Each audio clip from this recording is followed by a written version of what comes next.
Well, good afternoon. It's March 14th. That's Pi Day, right? 314. And I am finally back on Encore V. It's been a crazy couple of weeks, and I apologize. I have not dropped any videos, and that's because I was busy going to New York with my daughter to go see a hockey game, race out to Texas to go see my son as he's getting ready to complete Air Force pilot training, and then go to Atlanta where I'm starting a new job part-time as a simulator instructor at Delta Airlines. So I've got a bunch of irons in the fire, and I've been sort of nursing a back injury that I picked up on that ferry that I did back a few episodes ago. I didn't document that, of course, on the video, but that has been a real doozy for me, and it's just starting to heal up now, and we'll be able to function normally. Anyway, today I think what I'm going to do is show you a couple of repairs I managed to eke out even with the back injury, and then we'll talk a little bit about the boat itself. Maybe we'll see if we can squeeze that into this one. Trying to keep them short and sweet, and certainly will increase the frequency of the drops. But thank you for your patience. Let's get into it. So today has been a somewhat productive day, more in terms of identifying things and ordering things. So this hatch here, the gasket inside leaks, and I cleaned up the hatch a couple weeks ago before I left for all those trips, and noticed that the gasket itself is just destroyed. It's given up its life. So I found it, I called Berger, and they gave me the model number of the hatch, and then I called the manufacturer, Bomar, and was able to get a new gasket coming. And then the same thing here with this Freeman anchor locker hatch. It's a 20-inch gasket that goes inside there. Same thing, it's leaking into the anchor locker, which is, it's okay. There's a pickup area with a bilge pump that gets the water out of there, so it's not going to sink the boat or anything. But in terms of cleanliness and stuff, I'd like to have that sealed up now. And then another project soon will be these controls here. This is for the anchor windlass, to make the anchor go up and down. And so the far right knob is actually a connector, electrical connector, and that's for a remote that we have with about a 40-foot cord on it, so you can operate the anchor windlass, that's this guy right here under cover, without being near it. You can stand out of the way, because an anchor windlass can make very short work of your ankles or arms or anything if you get in the way of it. So I really want to have the remote working. Well, inside that box there, the wiring is pretty corroded, so I'm going to take it apart and solder up new wires. I bought new connectors for it. So in theory, when I get done with that, the remote will work. That's a project for next week when the weather gets nice. And then the other project for tomorrow, while it's raining, because we're expecting some big storms tomorrow and Monday, is I'm wiring up a 12-volt DC to 5-volt DC converter so that I can mount a clock at the helm inside in the pilot house there. We have a clock, it's 5-volt powered, but I want it up on the overhead instead of in front of me. So that'll be some of the things we got going on this week. Well, good morning. It is Tuesday, March 24th, and first start off apologizing for being so long between videos. I've got to let the dogs out here. He's ringing the bell to go outside. That's a good thing to train them. Those are the little stars of the show there, Houston and Ace. Go ahead, you want to go on out? Go ahead. Anyway, I started to make a video on the 14th, and I wrenched my back a few episodes back when I was doing a yacht delivery with my friend, and in the midst of being thrown around the place in rough seas, I tweaked my lower back, and it has been a bear, and so I have not really gotten a whole lot of projects done, but I brought in help. So let's go see what's happening down in the engine room. I have two merchant mariners. They're Kings Point graduates, and they just came with enthusiasm overflowing, wanting to work on Encore V. So I gave them a punch list while I was sleeping this morning, because they get up at 5 o'clock and push the sun up over the horizon. And let's see how Kevin and Phoebe are doing right now.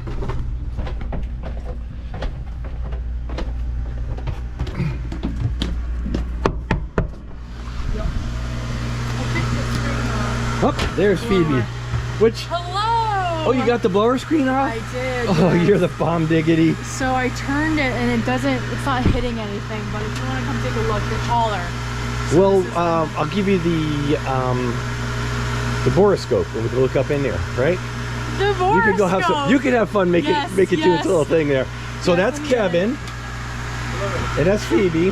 Hello. And they're KP grads and they're getting married in August, which is really cool. But like I said, they've come enthusiastically to help us out.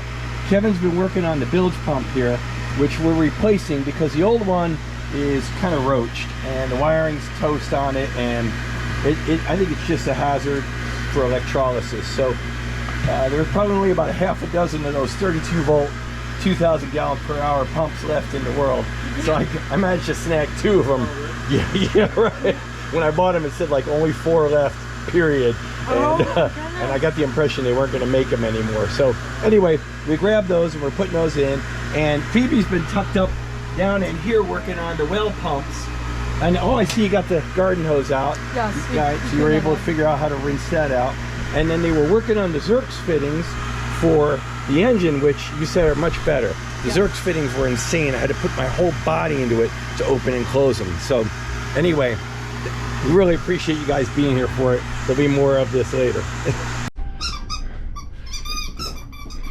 So this is how the dogs spend their days, chasing each other around the boat, having a great time.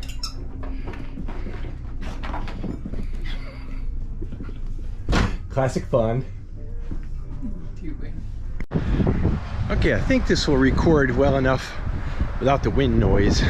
On my way over to the chiropractor again to try to straighten my back out after really hurting it back during that delivery, and that's why I haven't been able to post so much, because I haven't been able to do so much. And you know, the punch list was growing, and Kevin and Phoebe, out of the goodness of their heart, volunteered to come on down. They are merchant mariners and they work on, you know, the big ships, you know, 900 feet, 1,000 feet and beyond, container ships, ro-ros, roll on, roll off, anything that you can imagine. That's what these, I call them kids because they're half my age and beyond, are working on, and they're serving our country in that capacity, helping getting supplies everywhere, and also just regular civilian stuff, not only military but civilian. So I gave them a pretty good punch list. They're here for 3 days, and that should get me over the hump to where I can start doing a little bit more normal tasks. That blower that she's talking about is, the engine room has an intake blower and an exhaust blower, and the intake blower works fine. It's the exhaust blower that draws engine room air out and throws it overboard that's been making a clacking noise. And I suspected that maybe it had ingested something from the engine room, and that was flapping around inside the hamster wheel, you know, that not centrifugal fan, but you know, the hamster wheel type fan with all the blades around it. So she took the boroscope and is looking up in there, and indeed there's some loose material. And the question is it from the engine room and can it be just extracted, or is it part of a corrosion issue and stuff fell down onto the fan? So now we have to look at how to get the housing off and get to what's inside there. So she's looking at it with the boroscope to see what it really is, and then we'll be able to decide what kind of job we're going to do there. But boy, the engine seacocks were really hard to open and close for me, and they have Zerk fittings on them so you can grease them, and I'll be happy to show you that. I didn't want to step over Kevin to show that, but I've been greasing all the fittings of all the seacocks and working the seacocks back and forth, and that has really helped a lot in terms of being able to open and close them. You really want to be able to open and close them easily, because if you have a water leak, you got to be able to shut it off. So anyway, that's it for now. I got to drive over, go see the dock, and I'll record more in a little while. So I just checked in with the kids and they're doing great downstairs. The new bilge pump is being installed as we speak. It looks like they got the drinking water set up. We're going to test that later on today. We have to replace all the air gauges. So up here, you can see these air gauges that tell me how the air pressure is doing, and ours are all run out. They got broken needles. You can't even read them half the time because the glass is tarnished. So I got some new ones, brand new ones from Amazon, look good. And then underneath here, you say, well, why do we have air? The air runs the toilets. I think we covered that in an earlier episode, the psychotic toilet system. And then it also runs the windshield wipers, and it also runs the big air horn. So what we're going to do is we're going to put a shutoff valve here on the main supply line of air, and that's going to allow me to shut the air off to the windshield wiper system when it's not in use, because I know somewhere in the boat we have an air leak, and it's a very slow, subtle air leak, but it's causing the compressor to run multiple times a day. It shouldn't have to do that with the size air bottles that we have. So we're going to put a shut-off valve here so I can isolate that, and then we'll turn off all the toilets we're not using, and then see if that slows the rate of decay on the air pressure. And then we can go hunting for where the rest of the leak is, maybe in the plumbing or something like that. Anyway, that's where we're at right now. Well, hello. Well, hey, so what are we working on now? We just streamed the air receivers. Okay, how much water came out? Just a little bit? Just a little bit. Good, okay, yeah. And we're doing that for what reason? Because all the air pressure gauges were bad. They were roached. Just say it. And Joe was so upset because he couldn't get an accurate reading. That's right. How much air pressure he had for our toilets. So we came to do the Lord's work. And we're gonna pop that little valve on the top after it's all screwed in.